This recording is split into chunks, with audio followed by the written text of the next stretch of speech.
நிலையான புகழுக்குரிய தூய்மை மிகு நற்கருணைக்கு எல்லா காலமும் ஆராதனையும் புகழும் ஆட்சியும் உண்டாக கடவது.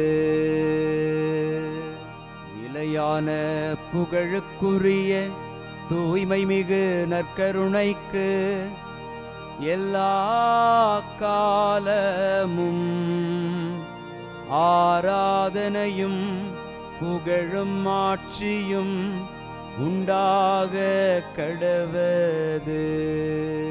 நிலையான புகழுக்குரிய தூய்மை மிகு நற்கருணைக்கு எல்லா காலமும் ஆராதனையும் புகழும் ஆட்சியும் உண்டாக கடவது.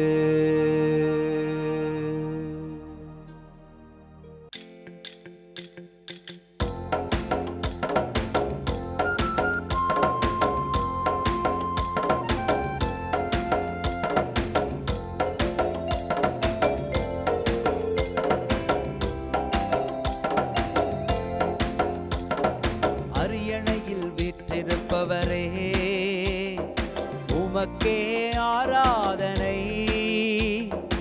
ஆட்டுக்குட்டியானவரே, உமக்கே ஆராதனை.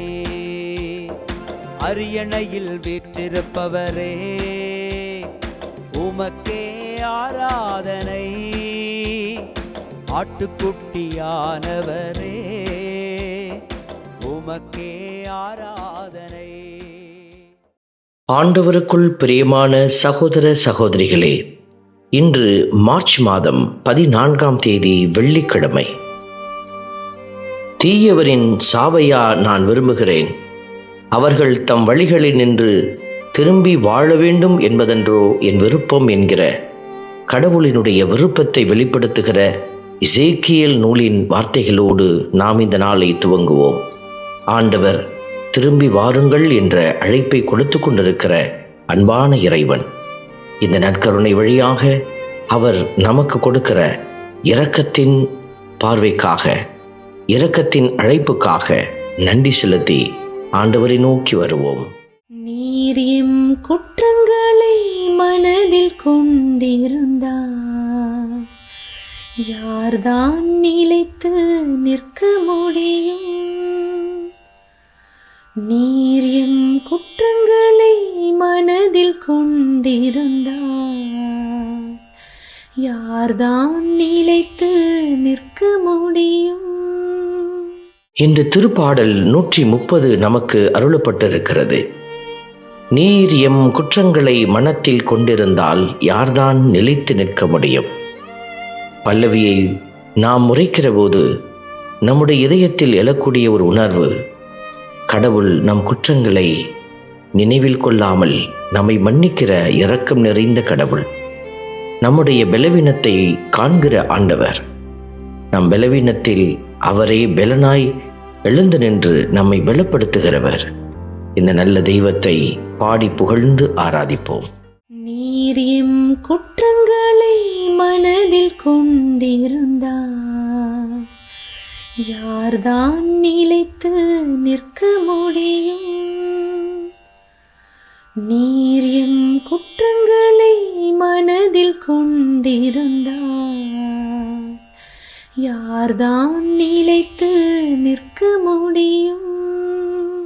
ஆண்டவரே, ஆழ்ந்த துயரத்தில் இருக்கும் நான் உம்மை நோக்கி மன்றாடுகிறேன். திருப்பாடல் ஆசிரியருடைய வார்த்தைகள் நமது மனநிலையை வெளிப்படுத்துகிற வார்த்தைகளாகவும் இருக்கிறது. இந்த மனநிலையோடு இருக்கிற நம் அனைவரும் ஆண்டவரே நமக்கு துணை. நமது மன்றாட்டுக்கு செவிசாய்க்கும் ஆண்டவர் நம்மோடு கூட அவர் இந்த நற்கருணை வழியாக உறவாடி அவர் நமக்கு ஆறுதல் கொடுக்கிற தெய்வமாயிருக்கிறார். நம்பிக்கையோடு அவரை பாடி துதிப்போம். நீர் எம் குற்றங்களை மனதில் கொண்டிருந்தார்,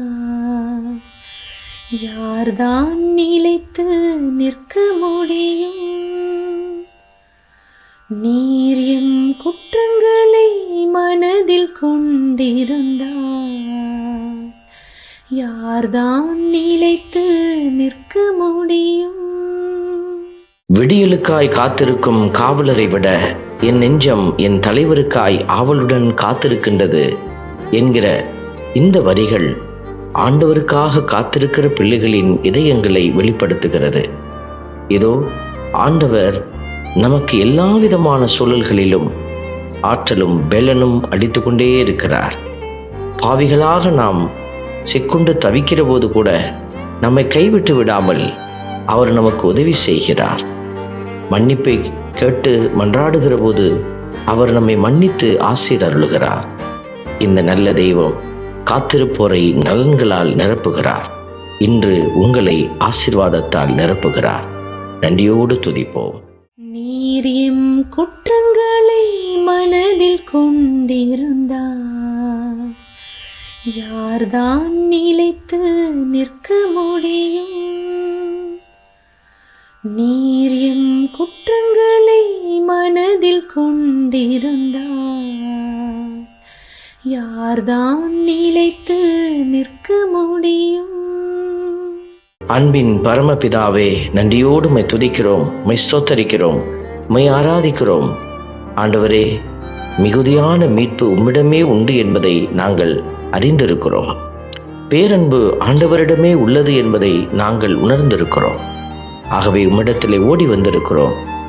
இந்த தவ நாட்களில் உம்மிடத்திலே ஓடி வருகிற ஒவ்வொரு பிள்ளைகளையும் நிறைவாய் இரக்கத்தோடு நீர் ஆசீர்வதித்து வழி நடத்தும்.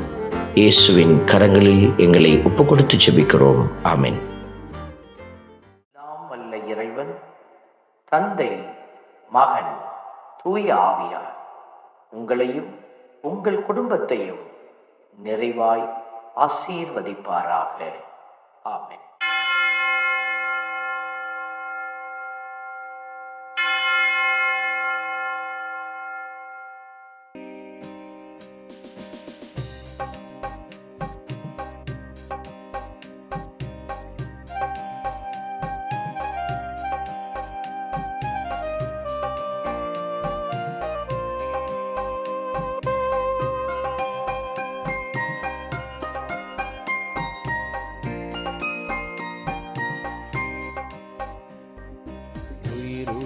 தெய்வமே ஆராதனை, உன்னத தெய்வமே ஆராதனை, உயிருள்ள தெய்வமே ஆராதனை, உன்னத தெய்வமே ஆராதனை, காண்பவரே காப்பவரே ஆராதனை, காண்பவரே காப்பவரே ஆராதனை, என்னை படைத்தவரே மீட்டவரே ஆராதனை, என்னை படைத்தவரே மீட்டவரே ஆராதனை, உம்மை அன்பு செய்கின்றேன், உம்மை நம்பி வாழ்கின்றேன், ஆராதனை ஆராதனை என்றும் உமக்கே. உம்மை அன்பு செய்கின்றேன், உம்மை நம்பி வாழ்கின்றேன், ஆராதனை ஆராதனை என்றும் உமக்கே. உயிருள்ள தெய்வமே ஆராதனை, உன்னத தெய்வமே ஆராதனை.